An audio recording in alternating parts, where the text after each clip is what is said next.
අපි අද හදන්න යන්නේ ලේසියෙන් පහසුවෙන් හදාගන්න පුළුවන් කිරිපිටි ජෙලි පුඩිමක්. මේක පොඩි බබාලා එහෙම හරිම ආසයි. මේ කිරිපිටි ජෙලි පුඩිම හරිම රසයි. බබාලා හරිම කැමතියි. ඔයාලත් මේ වගේ ඉතා රසවත් කිරිපිටි ජෙලිමක් හදලා රස බලන්න. ආයුබෝවන්.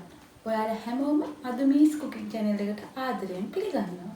ඔයාලා මගේ YouTube channel එක තාමත් subscribe කරලා නැත්නම් subscribe button එක ඔබලා subscribe කරලා bell icon එක click කරන්න. ලෙස ආදරයෙන් ඉල්ලා සිටිනවා. අවශ්‍ය ද්‍රව්‍ය. ජෙලි පැකට් එකක් මේකට ඔයාලා කැමති කලයකින් ජෙලි පැකට් එක ගන්න පුළුවන්. සීනි මේස හැන්දා, කිරිපිටි මේස හැටි 4ක්, උණු වතුර අඩු කෝප්ප 2ක්.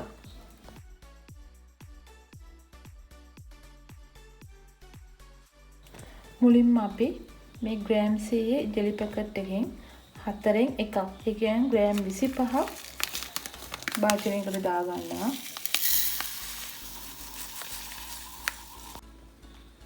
ඊපස්සේ අපි මේකට උණු වතුර අඩු කෝප්ප භාගයක් එකතු කරගන්නවා. එකතු කරගෙන හොඳින් දිය කරගන්න ඕන. මේක හොඳින් දිය කරගෙන මේ මිශ්‍රණය කාම්බර උෂ්ණත්වයට එනකම් අපි තියලා තියන්න ඕනේ. ඉතින් අපි ග්‍රෑම් 25ක් එකතු කරලා හදාගත්තු ජෙලි මිශ්‍රණය දැන් මේක හොඳට කාම්බර උෂ්ණත්වයේ නිමිලා තියෙන්නේ.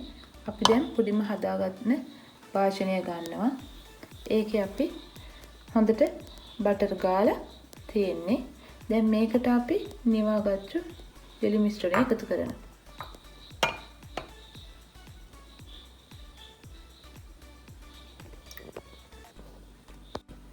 දැන් අපි මේ මිශ්‍රණයත් ශීතකරණයේ පැය 5-6ක් සෙට් වෙනකන් තියනවා. ඊට පස්සේ අපි ටිකක් සාමාන්‍ය ප්‍රමාණයෙන් භාජනයක් අරගෙන සීනි මේස හැන්ද එකතු කරගන්නවා. ඒකටම පිටි මේස හැන්දිය අතර එකතු කරගන්න ඕන.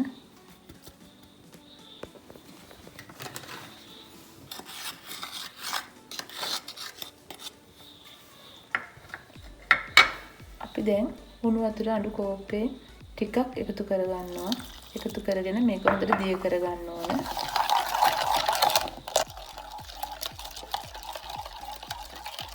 දැන් කිරිපිටි සීනි හොඳට දිය වෙලා තියෙන්නේ කැට නැති වෙන්න.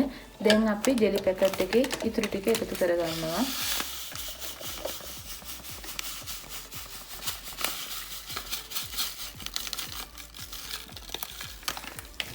අපි ජෙලි ටිකත් එකතු කරගත්තට පස්සේ අපේ උණු වතුර අඩු කෝප්ප 1/2ක් මේකට දානවා. ඒකේ ඉතුරු වතුර ටික අපි එකතු කරගන්න ඕන.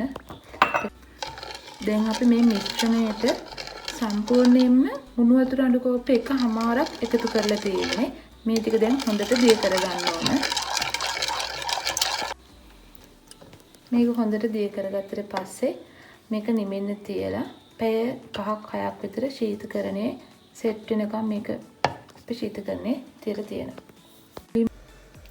පැය 5-6ක් ශීතකරණයේ තබා මුදවාගත්තු කිරිපිටි ජෙලි මිශ්‍රණය අපි මේක දැන් බ්ලෙන්ඩ් කරගමු.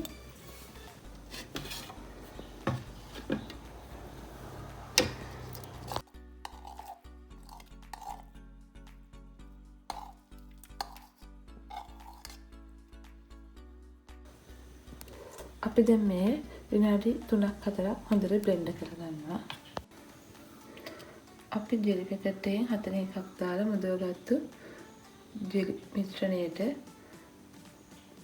අපි දැන් බ්ලෙන්ඩ් කරගත්තු කිරිපිටි ජෙලි මිශ්‍රණය එකතු කරගන්නවා.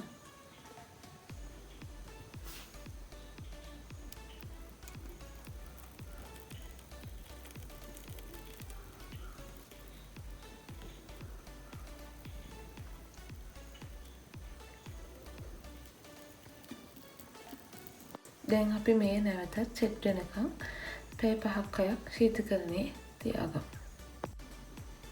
මේ පැය 5-6ක් පමණ ශීතකරණයේ තියලා අපි ගත්ත කිරිපිටි ජෙලි පුඩිම අපි දැන් මේක පිහිතුඩකින් හෝ හැන්දකින් වටේ බුරුල් කරලා පිගාන එක අනිත් පැත්තට හරවගමු.